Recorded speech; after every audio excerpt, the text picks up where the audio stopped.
Bien, hermanos, hoy, como decía, continuamos con nuestros estudios acerca de piedad en el hogar y nos encontramos aún en los deberes mutuos que tanto marido como mujer tienen dentro del matrimonio. Lo que hemos estado escudriñando o estudiando hace referencia o alusión a aquellas responsabilidades que tanto el hombre como la mujer tienen dentro de su hogar, tienen dentro de su rol como esposos. En algún momento, particularmente creo yo, después de este estudio, ya comenzaremos a ver o a enfocarnos en los deberes específicos del varón para posteriormente ver los deberes específicos de la mujer dentro de su hogar. Este sería entonces el último de los deberes mutuos que tanto el hombre como la mujer tienen. Y hemos visto ya algunas de esas responsabilidades mutuas que corresponden, por ejemplo, a el hecho de cuidarse uno al otro en el aspecto espiritual. El esposo tiene la responsabilidad de velar por la condición espiritual de su esposa y la esposa tiene la responsabilidad de velar por la condición espiritual de su esposo. Vimos también en algún momento la responsabilidad de cuidar del aspecto físico. Si alguno de los dos cae en enfermedad, en el lecho, es un deber mutuo, tanto del hombre como de la mujer, el prodigar el cuidado que éste necesita en tal estado de debilidad. Y así hemos visto varios deberes mutuos, hermanos. Y el día de hoy, hermanos, este último de los deberes que vamos a escudriñar tiene que ver con la aplicación práctica de la piedad. Es decir, la influencia que deben ejercer marido y mujer de manera mutua no solo debe limitarse a la devoción personal, hablando por ejemplo de la oración, de la lectura y meditación de las Sagradas Escrituras o el aspecto de la adoración familiar. No solamente se limita a este sentido la responsabilidad de influir el uno en el otro, sino que también este deber va un poco más allá, se extiende a lo que podríamos considerar un celo práctico de la devoción a nuestro Dios. Y con esto me refiero, hermanos, el día de hoy, al servicio que como cristianos somos llamados a ofrecer a nuestro Señor. El hombre y la mujer tienen esa responsabilidad de influir mutuamente, de estimularse mutuamente al servicio práctico para nuestro Dios, a las buenas obras, a las obras de misericordia, a las obras de caridad, al ministerio dentro de la iglesia local. Tanto el uno como el otro son llamados a ejercer su responsabilidad de estar constante, continuamente, impulsándose el uno al otro a aplicarse en el servicio a su propio Dios, hermanos. Por eso es que el título que hemos puesto al estudio del día de hoy es Sirviendo juntos al Señor. Sirviendo juntos al Señor. Es una labor conjunta, una labor mutua. Y lo primero que quiero que hagamos es ver el principio, este principio establecido en las Sagradas Escrituras en cuanto a la responsabilidad que todo cristiano tiene de servir a su Señor. Así que veamos un texto en primera instancia que se encuentra en el Evangelio según Mateo, capítulo 5. Mateo, capítulo 5, versículos 14 al 16. Nuestro Señor Jesucristo nos recuerda el llamado que nos ha sido dado a todos los cristianos. Y lo hace con estas palabras en aquel sermón del monte, dirigiéndose a todos sus discípulos. Vosotros sois la luz del mundo. Una ciudad asentada sobre un monte no se puede esconder, ni se enciende una luz y se pone debajo de un almud, sino sobre el candelero y alumbra a todos los que están en casa. Así alumbre vuestra luz delante de los hombres, para que vean vuestras buenas obras y glorifiquen a vuestro Padre que está en los cielos. Nuestro Señor Jesucristo nos está aquí revelando un principio importante. El cristiano ha sido salvado por gracia, por medio de la fe en la única y suficiente obra de nuestro Señor y Salvador Jesucristo. Pero una vez que esto ha acontecido, el cristiano ahora es llamado a reflejar una vida nueva, un carácter nuevo ante los hombres.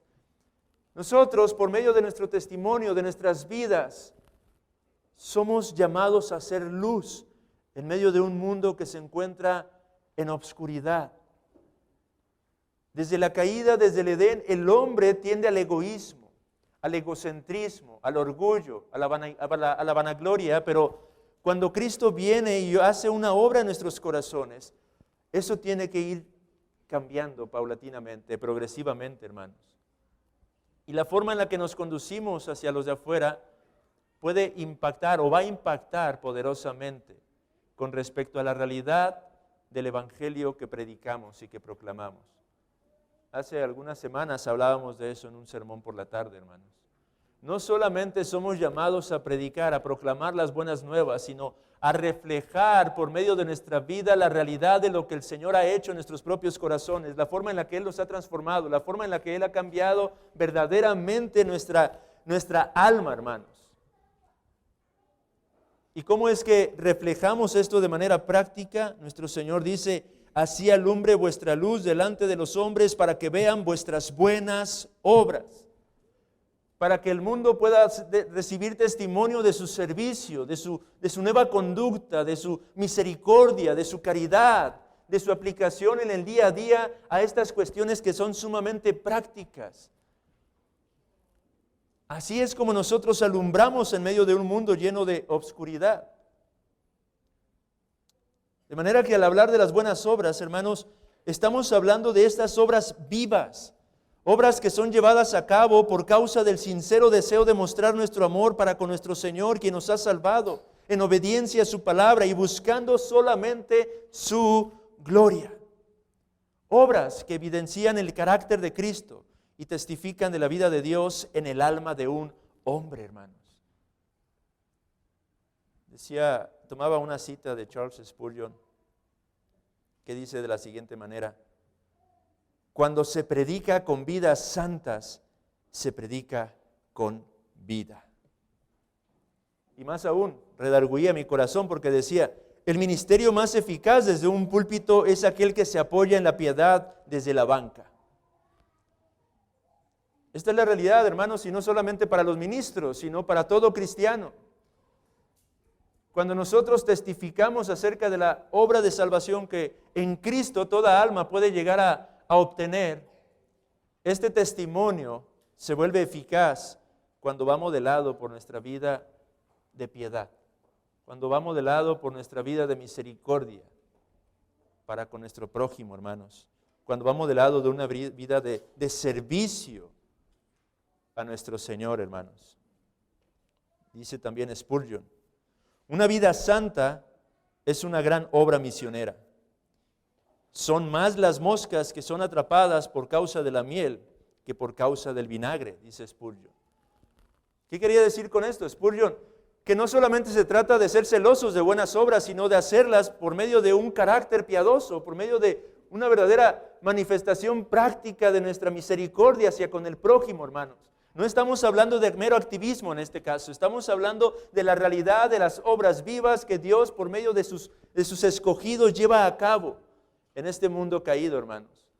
Esas son las verdaderas buenas obras, aquellas que realmente se hacen por amor al Señor y buscando su gloria por sobre todas las cosas. Por eso es tan importante que lo hagamos con un carácter conforme al de nuestro Señor Jesucristo.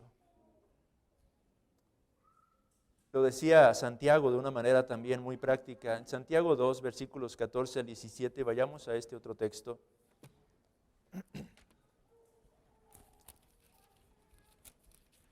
Santiago 2, versículos 14 al 17, él dice: hermanos míos, ¿de qué aprovechará si alguno dice que tiene fe y no tiene obras? ¿Podrá la fe salvarle? Y si un hermano o una hermana están desnudos y tienen necesidad del mantenimiento de cada día, y alguno de vosotros les dice: id en paz, calentaos y saciaos, pero no les dais las cosas que son necesarias para el cuerpo, ¿de qué aprovecha? Así también la fe, si no tiene obras, es muerta en sí misma, dice Santiago. ¿Qué está transmitiendo Santiago aquí? Dice: hermanos, ¿dices creer en Cristo? Pero ¿dónde está la vida práctica que respalda esa profesión de fe, hermano? ¿Dónde está la realidad de la operación del Espíritu Santo en tu corazón que te lleva y te mueve a actuar de una manera distinta a la que actuabas antes en el mundo? ¿Cómo dices tener fe si no estás manifestando un amor de forma práctica para con tu prójimo? ¿Cómo dices ser un verdadero creyente, un verdadero cristiano, si no estás manifestando el carácter que nuestro Señor Jesucristo mostró mientras estuvo en su ministerio aquí en la tierra? Recordemos una vez más, tomando un poco de la enseñanza que impartía hace algunas semanas por la tarde, hermanos, nuestro Señor Jesucristo no solamente predicaba, sino que sanaba, dice la Escritura. Y envió a sus apóstoles no solamente a proclamar las buenas nuevas del reino, sino que los mandó también a sanar. Es decir, no solamente los mandó a ocuparse de las necesidades espirituales, pero también de las físicas de aquellos a quienes habían sido enviados. Y esto es lo que Santiago está exponiendo en estos versículos, hermanos. Ustedes son la luz del mundo, podría parafrasear Santiago. De manera que muéstrame tu fe por medio de tus obras. E insisto el punto, no obras muertas, no obras vanas, no un mero activismo. Un activismo o unas obras movidas o incentivadas por el orgullo, el egoísmo, la jactancia, la arrogancia.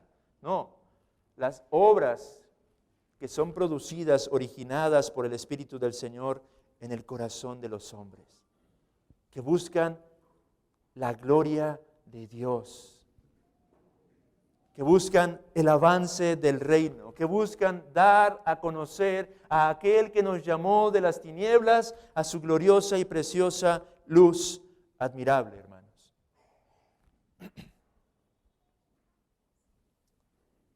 Y si esto es verdad para cada creyente,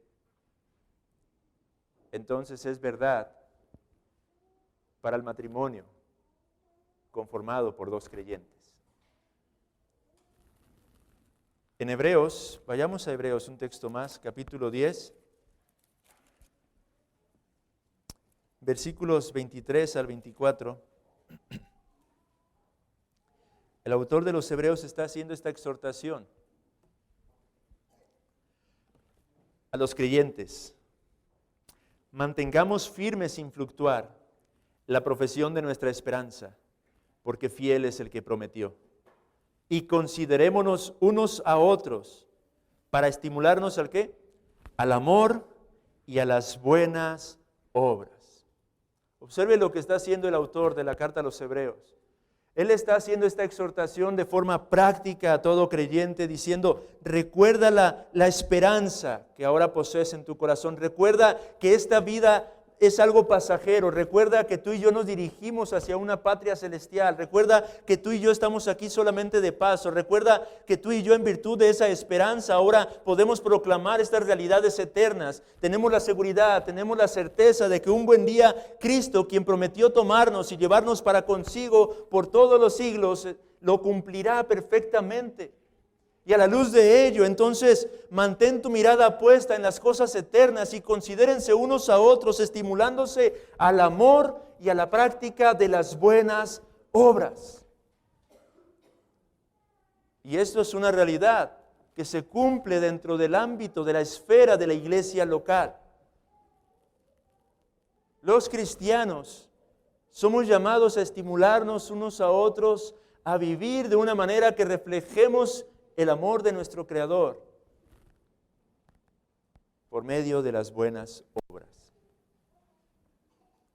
Y si esto es verdad dentro del ámbito de la iglesia local, amados hermanos, esto es verdad también dentro del ámbito del matrimonio, dentro de la esfera del matrimonio. El marido y la mujer son llamados a estimularse mutuamente el uno al otro al amor y a las buenas obras. Y este es el principio que queremos establecer el día de hoy. Ambos deberían estarse estimulando a un mayor celo por el reino de Dios que se refleje en las buenas obras y en su servicio para con el Señor, hermanos. La pregunta es a los esposos el día de hoy.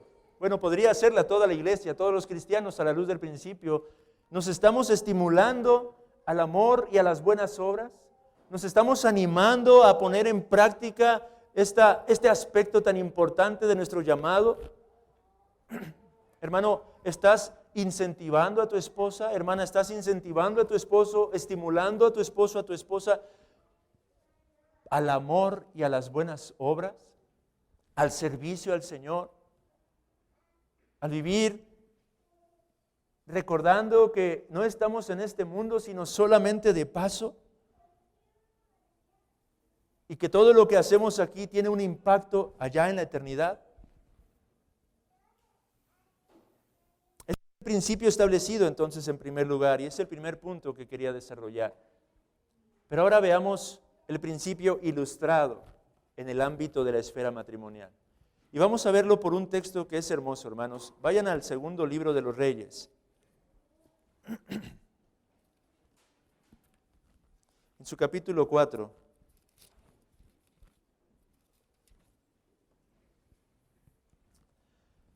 Versículos 8 al 11. Segundo libro de los Reyes, capítulo 4, versículos 8 al 11. Voy a darle lectura al texto. Dice: aconteció también que un día pasaba Eliseo por Sunem, y había allí una mujer importante, que le invitaba insistentemente a que comiese. Y cuando él pasaba por allí, venía a la casa de ella a comer. Y ella dijo a su marido: he aquí ahora, yo entiendo que este que siempre pasa por nuestra casa es varón santo de Dios. Yo te ruego que hagamos un pequeño aposento de paredes y pongamos allí cama, mesa, silla y candelero, para que cuando él viniere a nosotros se quede en él. Y aconteció que un día vino él por allí y se quedó en aquel aposento y allí durmió. Este texto lo meditamos tomando de un libro que habla acerca de la piedad en el hogar, de un autor llamado Angel James. Y él expresa sobre este texto: cada parte de esta escena, dice él, es sumamente encantadora. Porque lo que tenemos aquí, amados hermanos, es una ilustración de manera práctica de la forma en la que un matrimonio puede manifestar esta clase de misericordia, esta clase de carácter, esta clase de servicio para con su Señor. A través de esta ilustración podemos contemplar un ejemplo de cómo es que el esposo y la esposa deberían de actuar de manera conjunta en servir a su Señor, mostrando misericordia, haciendo buenas obras, avanzando el reino de nuestro Señor Jesucristo. La clase de carácter piadoso que se refleja en esta mujer y en este hombre son dignos de ser imitados por todos y cada uno de los matrimonios que conforman esta iglesia local, hermanos. Por eso es que en su bosquejo quería desmenuzar un poco lo que estamos viendo aquí. Lo que podemos aprender tanto de la mujer como del varón en esta ilustración. El texto se encuentra contextualizado en los días del profeta Eliseo, el hombre que había sustituido en el oficio a Elías. Un profeta itinerante que iba de aquí para allá, haciendo la obra del Señor, llevando a cabo el servicio que Dios le había dado, el ministerio que Dios le había concedido, proclamando las buenas nuevas, hablando acerca de Dios, de su carácter, de su justicia, de su santidad, llamando a las multitudes al arrepentimiento. Y se nos dice que pasaba constantemente por este lugar, por Sunem, y allí se encontraba una mujer. El texto lo traduce como una mujer importante. Puede significar muchas cosas esa palabra, es Gedolá en el hebreo. Literalmente se traduciría una mujer grande. Algunos lo traducen como una mujer rica, algunos lo traducen como una mujer verdaderamente grande en cuanto a su piedad. Hay muchas formas de traducir esta palabra. Pero esta mujer, lo cierto es que manifestó y mostró un verdadero carácter piadoso, el de una mujer de Dios juntamente con su esposo. Y lo primero que podemos destacar en cuanto a la actitud, la forma en la que esta mujer se conduce es ese generoso y piadoso de proporcionar alojamiento a un profeta que se encontraba menesteroso y necesitado. un generoso y piadoso deseo de servir a su Señor. Eso es algo que todos nosotros necesitamos. Esa clase de deseo, no solamente el deseo, el mero deseo en sí mismo no sirve absolutamente de nada. Pero un deseo generoso, dispuesto a desprenderse, con una correcta motivación, con unos correctos propósitos. Lo segundo que esta mujer nos muestra es ese inmediato y prudente esfuerzo, no solo por llevar a cabo su propósito, sino, observe aquí, amada hermana, por involucrar a su esposo en este plan de generosidad. Ella se da cuenta de que este es un llamado conjunto. Recordemos los principios que hemos estado estudiando, hermanos. Ahora el hombre y la mujer que han sido unidos en pacto delante de Dios ya no son más dos, sino uno, una misma carne. Y aquí es donde comenzamos a ver cómo es que debería de lucir todo esto en el día a día, de forma práctica dentro del matrimonio. Aquella mujer reconoce y entiende que no solamente es ella la llamada a llevar a cabo estas obras de misericordia, pero ella juntamente con su esposo deberían de estar involucradas en servir a su Señor. Así que atendamos a esto. No solamente ella tiene en su corazón este generoso y piadoso deseo de servir, sino que inmediatamente y con prudencia se esfuerza por involucrar a su propio esposo en este servicio a su Señor. Y en tercer lugar, vemos que lo hace con una actitud discreta y modesta.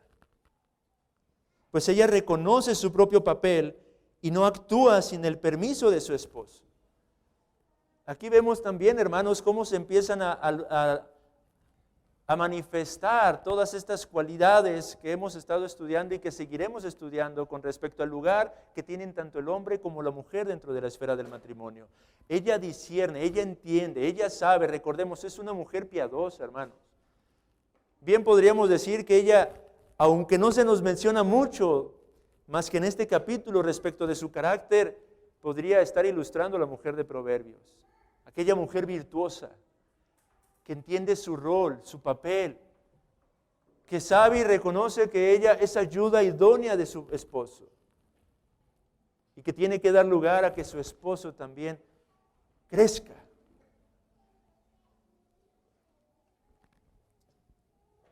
Y en cuarto lugar vemos que presenta una digna petición en su derecho de participar junto con su esposo en la obra del Señor. Nótese que cuando ella se dirige a él, en el versículo 10 le dice, yo te ruego que hagamos un pequeño aposento. No simplemente le dice, haz un aposento, esposo, para este hombre, porque es un hombre de Dios. He discernido que este hombre está llevando a cabo el avance del reino entre nosotros. Pero ella se involucra a sí misma, hagamos, esposo. Actuemos juntos. Sirvamos juntos. ¿Puede verlo, hermano? ¿Puede verlo, hermana? Esposos, matrimonios que están entre nosotros el día de hoy, sirvan juntos al Señor. Tienen un llamado a servir ambos juntos en la obra de Dios. En quinto lugar, vemos con muy pocas palabras o sin palabras que también el varón puede enseñarnos la forma correcta de servir en medio de esta petición que la esposa hace. Porque el texto no nos muestra que haya habido algún tipo de respuesta áspera, negativa áspera hacia la petición que la mujer hace. Es decir, el varón no aparece en esta parte del texto en un sentido, pero aparece al mismo tiempo. Él no rechaza lo que la mujer le está pidiendo, lo que su esposa le está pidiendo. Él no se niega a hacerlo en primer lugar.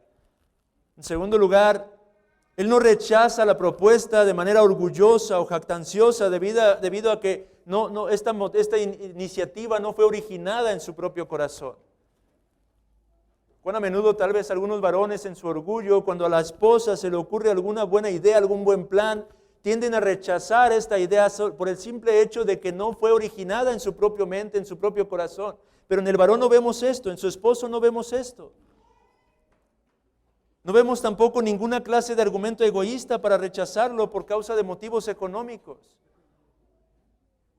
Es decir, hermanos, aunque el varón no expresa nada en este pasaje de las Sagradas Escrituras, nos enseña al mismo tiempo mucho de lo que podemos aprender nosotros como hombres.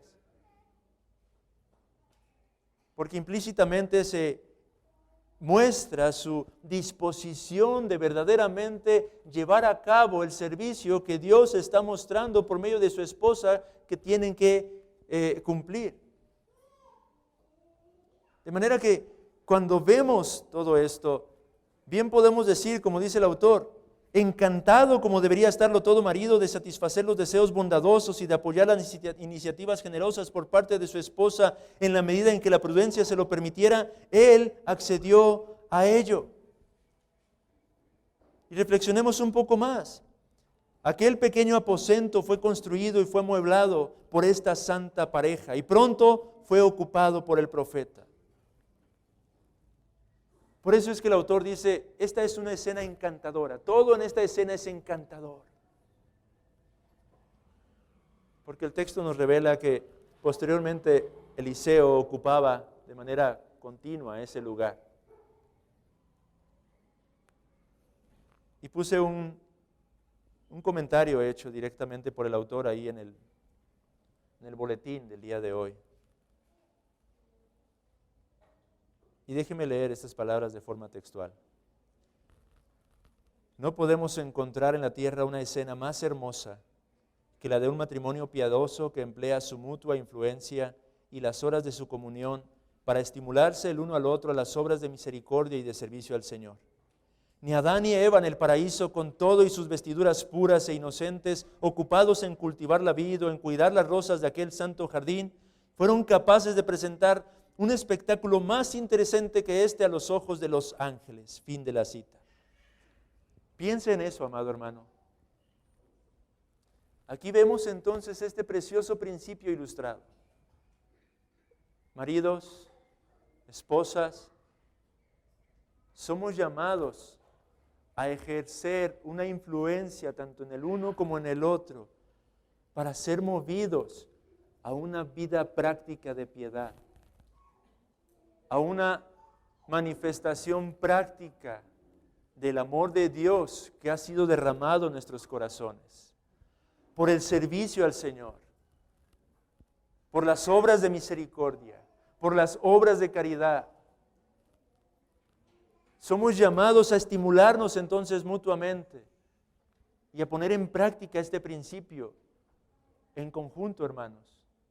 Y estoy de acuerdo con la cita, con las palabras del autor. Lo cierto es que no imagino una escena que pueda impresionar más a los santos ángeles que a un esposo y su esposa en la comunión, en la intimidad de su hogar, dialogando, hablando, poniéndose de acuerdo sobre cómo podemos hacer misericordia en esta circunstancia, cómo podríamos ayudar en esta necesidad, cómo podemos servir de una manera más eficaz dentro de nuestra iglesia local, cómo podemos realmente avanzar el reino juntos.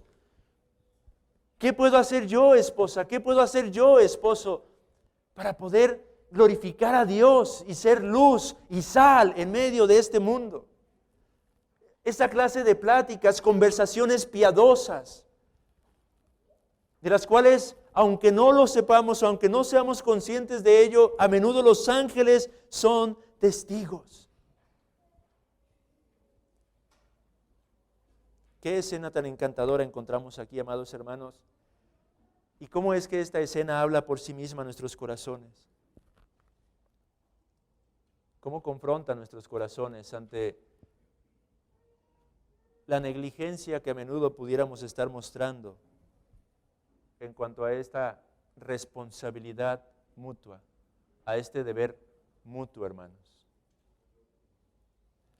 Y ese es el tercer punto que quiero mostrar, lo opuesto a este principio.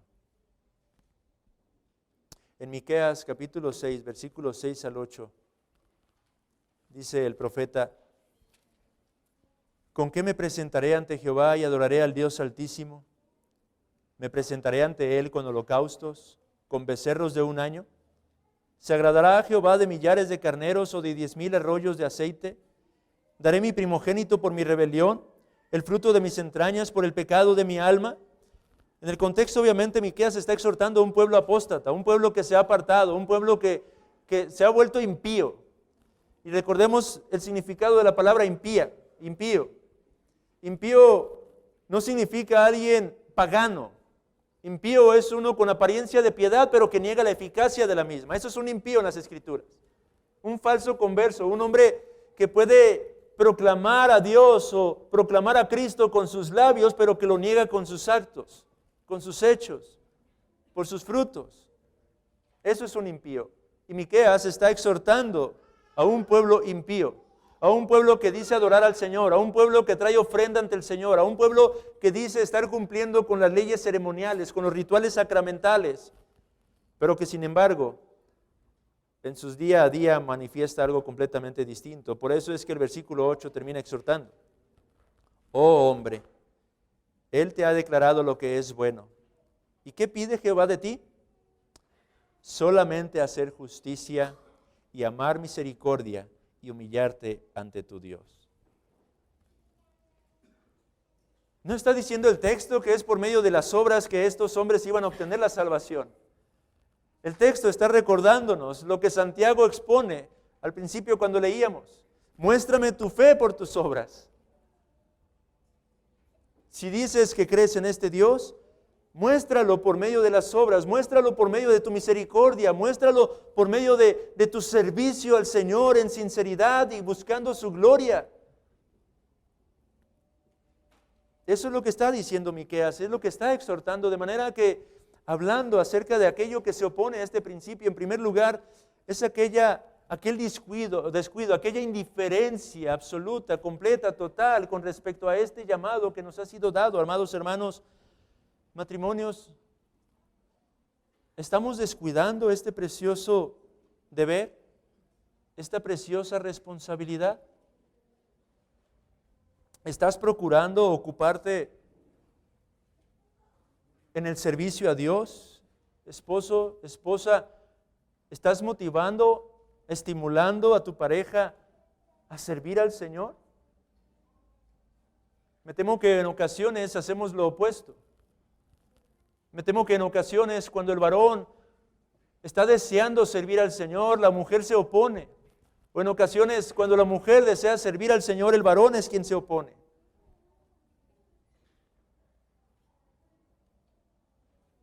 Así que lo primero que podemos identificar como algo contrario a este principio es ese completo descuido a este servicio. En segundo lugar, algo que se opone a este principio es el corazón ambicioso y vanidoso. A veces solamente por negligencia estamos descuidando esta clase de llamado, de este deber, de responsabilidad, pero en ocasiones no solamente negligencia, sino que es algo intencional, causado por un corazón codicioso, un corazón ambicioso, un corazón vanidoso. ¿Qué quiero decir con esto?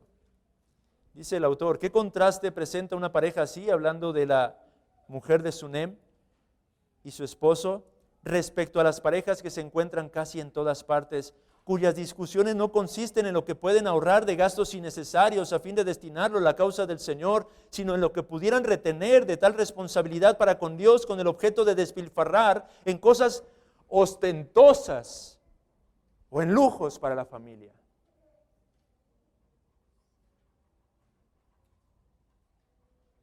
A menudo la falta de misericordia práctica no es solamente por un descuido, sino porque nuestros corazones están tan apegados a las cosas de este mundo, que las discusiones que surgen en el seno del hogar, del matrimonio, tienen más que ver con qué vamos a estrenar este mes, qué podremos comprar para que se vea mucho más bonita la entrada de la casa, qué podemos comprar como para que podamos cambiar estos trastes que ya me enfadaron, porque siempre son los mismos.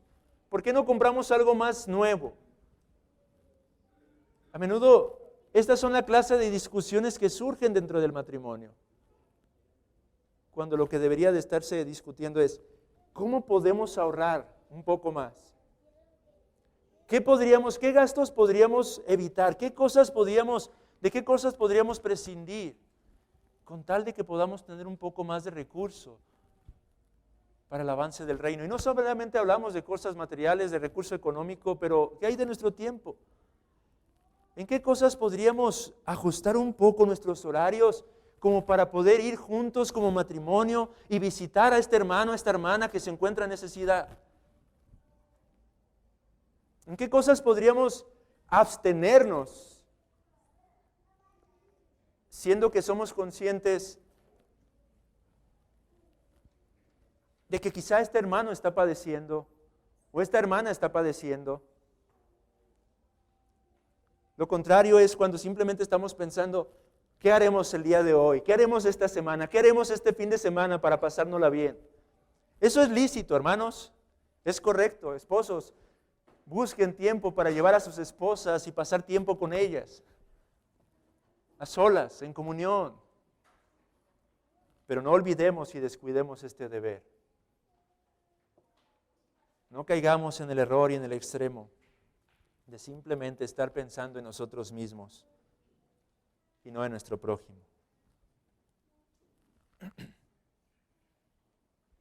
Dice también el autor, no hay esposas que intentan enfriar el celo, limitar la caridad y restringir las obras de generosidad de su marido, que con sus incesantes e irritables sugerencias casi pendencieras de que está haciendo demasiado por lo demás y demasiado poco por su propia familia, empujan al buen hombre, a pesar de ser dueño de sus propios bienes, a ejercer su caridad en secreto y a otorgar sus obras de beneficencia escondidas. ¿Y cuál es a menudo el objeto de tales mujeres? Nada más que el orgullo de la ambición o la locura de la vanidad. Solo desean tener esos recursos de caridad que podrían ser destinados para la caridad, para usarlos o gastarlos en vestidos, muebles y toda clase de diversiones.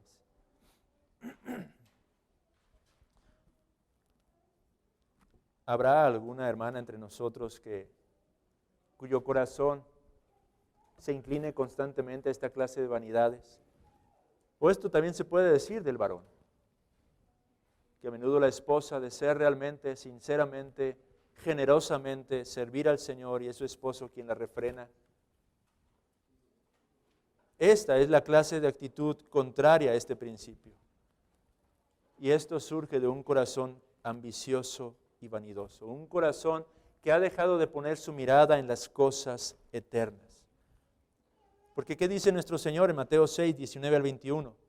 No os hagáis tesoros en la tierra donde la polilla y el orín corrompen y donde ladrones minan y hurtan, sino haceos tesoros en el cielo donde ni la polilla ni el orín corrompen y donde ladrones no minan ni hurtan, porque donde esté vuestro tesoro, allí estará también vuestro corazón. Por eso es que en este punto examinemos nuestro corazón, hermanos. Matrimonios, examinemos nuestros corazones. ¿Dónde está nuestro tesoro? ¿Dónde está puesta nuestra mirada?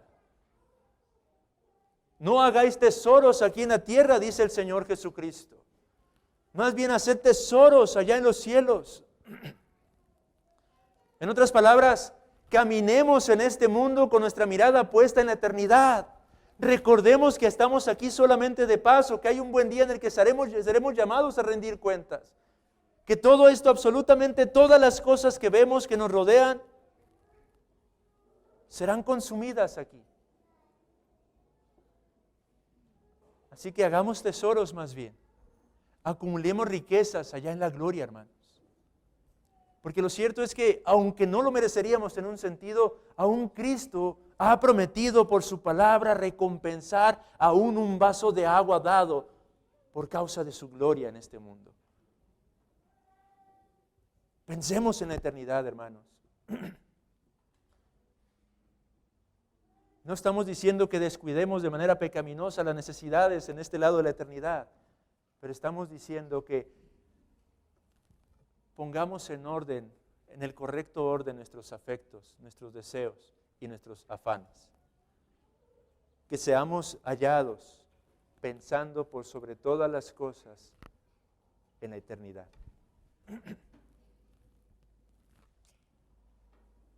¿Qué podemos hacer, hermanos, entonces, para concluir el estudio del día de hoy? Pensemos en algunos consejos prácticos. En primer lugar, matrimonios, asignemos una parte de nuestro presupuesto para hacer un uso de esta parte en las obras de misericordia, en el avance del reino de nuestro Señor. Quizá hay hermanos entre nosotros que ni siquiera tienen presupuesto, entonces tendríamos que empezar, hermanos, por elaborar un presupuesto para que puedan tener control del recurso que el Señor les ha concedido, de la administración del recurso. Esto tiene alusión a lo que se enseñaba la última ocasión, el estudio anterior, no sé si cuánto fue que lo compartió el hermano Héctor, pero la administración conjunta del hogar compete tanto al hombre como a la mujer. Y parte de esa administración es tener un presupuesto claro, establecido, para poder hacer un uso sabio de los recursos que Dios les ha provisto. Dentro de ese presupuesto, entonces, asignen una cantidad, pensando en las obras de misericordia, en el servicio al Señor, pensando en emplearlo para cualquier necesidad que Dios muestre, que Dios presente delante de ustedes. Nunca van a faltar las necesidades, hermano, téngalo por seguro. Cristo enseñó ese principio, ¿no? Cuando aquella mujer le ungió y cuando impíamente Judas argumentaba que ese perfume valioso podría haberse vendido para dar el dinero a los pobres, Cristo dijo: todo el tiempo tendrán pobres entre ustedes. Esto significa que todo el tiempo habrá necesidad entre nosotros. Pero podemos verlo a la luz de la eternidad. No solamente podemos decir que todo el tiempo habrá pobreza o necesidad entre nosotros, pero todo el tiempo habrá oportunidad para poder impactar este mundo por medio de las buenas obras. Allá en la gloria ya no habrá buenas obras, hermanos. Allá en la gloria ya no podremos hacer actos de misericordia o de caridad. Es aquí y ahora donde el Señor nos concede ese privilegio. Así que consideremos eso, hermanos. Usted puede decir, un segundo consejo sería este, usted puede decir: hermano, es que estamos al límite de nuestro presupuesto.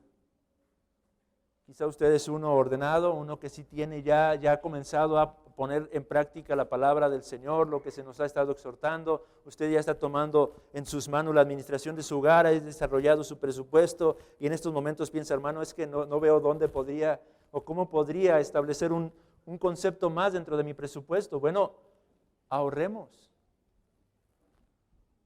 Ahorre en otras áreas, para que pueda disponer de un recurso que sea usado con ese fin. Revise sus gastos, revise sus salidas, revise en qué aspectos pudiera usted realmente retener un poco, limitarse un poco, a fin de que pueda haber algo para la misericordia, para las buenas obras en ese sentido práctico. Y esto hablando acerca de lo material, pero hablemos del uso de nuestro tiempo, amados hermanos. A veces no necesariamente tenemos que invertir grandes cantidades para llevar a cabo actos de misericordia y servir al Señor.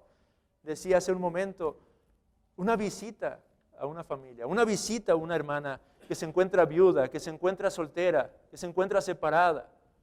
Una visita a una mujer, a una hermana que es anciana ya, que se encuentra en necesidad.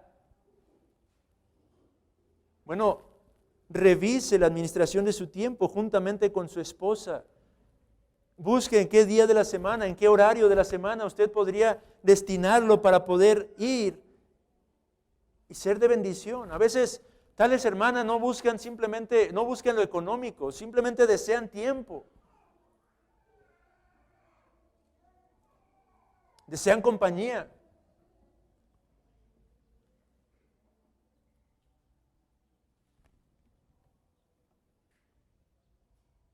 Y es ahí donde los matrimonios debemos aprender a trabajar juntos, servir juntos al Señor.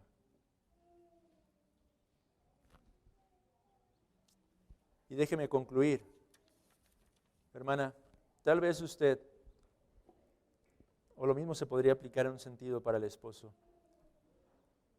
tal vez usted está casada con un Nabal.